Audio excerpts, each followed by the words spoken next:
draw. I don't sing. That's fine. It's my job.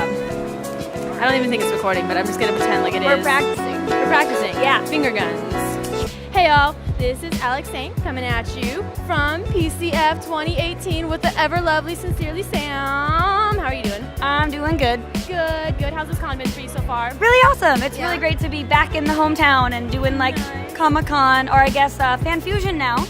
Infusion. Yeah, that's new. What is that? It's the new name for Phoenix Fan Fest. That's a thing. That is a thing. It is happening. So it's PFF now? We're gonna go to next year.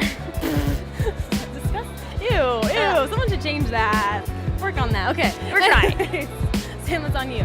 But so we go way back. I Way don't know back. if anyone knows this, but me and Sam have like this beautiful long history of conventions and Tim Curry and Devil's Carnivaling and as well as a lot of other cosplayers in this community. But Yes. you actually started out as a cosplayer, correct? Yes, but we don't.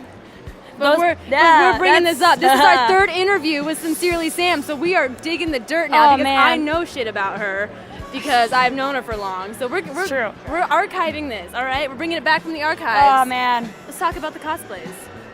That's She's that, like regret. I that- don't want to do this regret anymore. What she said. That stuff is buried. Aw. Anyone that has those prints, I'm sorry. I think we still have some. Actually, think you do. I think my sister has some of like your Frodo Baggins one, like hanging up in her room that's like signed by you. I love you so. Wait. Okay. Speaking of Frodo Baggins, Oh, dear. can you please explain the story of how you met my mother? Me and my mom are very close, and Sam has been in our household. She's been on our family vacations many times. Yep. She's very, very, very fluent with my family. I am. But It how might did- take me like 5 seasons to actually tell you that story, though. That's all right. Give us the abridged version. The abridged? The abridged version. Well, so way back when this one was a wee baby, like 16, I was in college and I went to the Hobbit premiere one night, and I dressed up as Frodo Baggins. You know, really cute. I had the wig and the shorts, and I was really dapper, real dapper. It was pretty cute. It was Yeah, pretty cute. It I was. won't lie. You saw it, so yeah. And so I was going home. I was in college at the time. Haha, funny. And I got to college, and it was late, as you know. It was like 1 in the morning, late Super on a late. school night, It mind was you. on a school night, I know. And so, but there was no parking anywhere. And getting really frustrated, I was like, well, I seem collected now, but at the time I was like, and so I called you, and I was like, oh my God, I can't find any parking. Can I come over and spend the night? Because she lived really close to my school. And so Alex is like, okay, I'm gonna go to bed, but like my mom will be up. And I'm like, cool, thanks.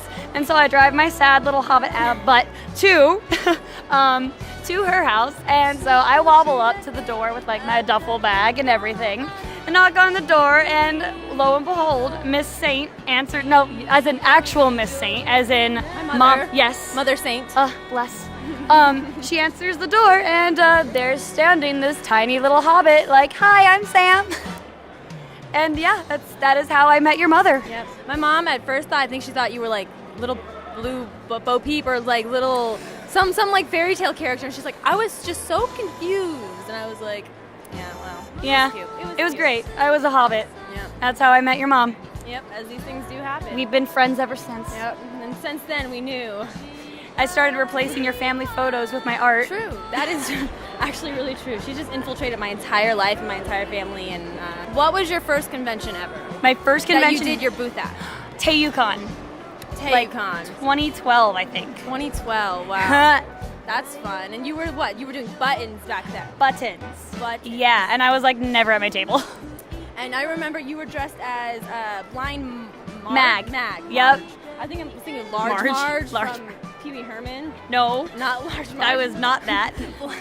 Blind Mag. Yes. And yeah, you were doing that cosplay. You looked I was phenomenal. cosplaying. I remember me and my sister saw you at your booth, and we were like fangirling over you. And that led into doing what? Well, we decided it'd be a wicked idea to do a shadow cast for the Devil's Carnival, TM. Yeah. Yeah, trademarked. We were, what was it? It was called, we had our theater group. Missing Sheep. I just Shout out to cute. Coral. And And yeah, Sha- they put that all Hey. together. Aww. Throwback. And so what was that whole thing that kind of like got you into this whole crazy world of cosplayers and everybody that you meet now and us and everything? Like, describe that. Long story short, I kind of started doing everything for the show. There were many nights of just like building prop pieces and like full set pieces in my mom and dad's kitchen. Because like what, I think I was either 17 or 18 at the time. It was your freshman year of college. Okay, I was 18 You guys then. had just graduated. Yes, Yeah. and I was 18. I was a baby, and you were a baby. I was a junior in high Everyone. school. Yeah, I remember Oh, sitting wow. on your parents' kitchen floor painting signs and then stacking them in your garage. Yep, that was And you good had times. closets full of these amazing costumes that you did that were just like absolutely immaculate. Oh, we don't and talk about so those screened anymore. out. But oh man, they were great. They are this very- girl can sew. Like this girl can literally do everything and anything. I don't know if you guys know that, but like she started out as making little buttons, right? That she'd also recruit that we don't just sit there for hours and make That buttons. still gives me like war flashbacks. Like I hear a button machine go, and I'm like, oh my god, no. So it went from buttons to then like you started doing sewing and costuming for a little while. I did. I thought I was gonna do that. And you like went to even like LA to work on some movies to do some like I did. or cosplay, costuming. I and did. Stuff. I did. Anything nameable that you want to mention or Nope, it was just Devil's Carnival. just Devil's Carnival? That's still wicked cool. Met some really good connections and people. That was fun. Yeah. Shout out to Spooky, Spooky Dan our Walker. goth dad. And then so then from there, what made you kind of buckle down and start doing art? Well, I decided to make I was like, maybe I should test out maybe doing prints. I don't know. I don't think they're gonna sell, but I'll try it. Yeah, they're never gonna sell. Nah. Dumb. My first print was a print of Grumpy Cat. I remember Yeah. I do actually have that one hanging in my house right now.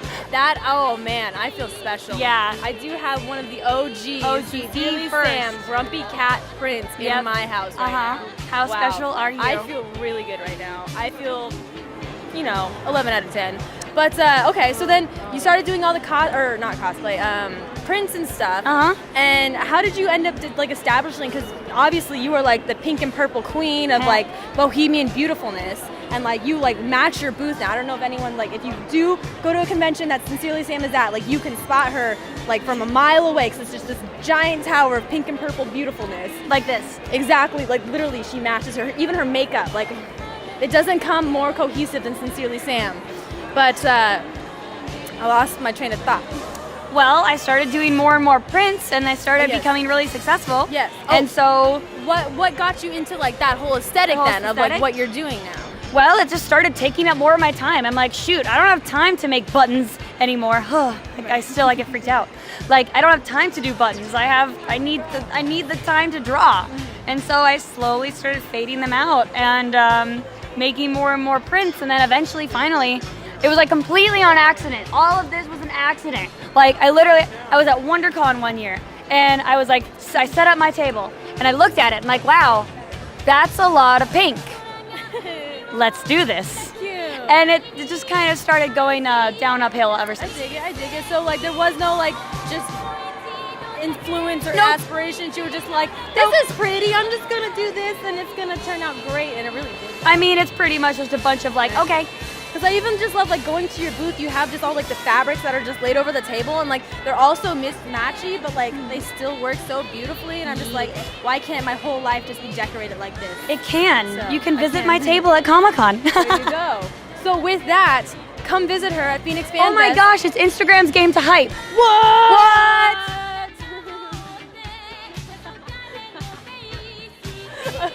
We'll wrap it up here. Where can we see you next? Well, my next conventions coming up are Indie Pop in Indiana, then straight to Denver for Denver Comic-Con, and then Amazing Las Vegas for that in Las Vegas. In Las Vegas. Yes. And where can we find you on social media? Pretty much just look up Sincerely Sam everywhere. Or her dog, Sincerely Jasper, because gosh dang, that guy's cute. Just saying. All right, thank you guys so much for tuning in, and we will see you around. Peace out, Geek Lifers.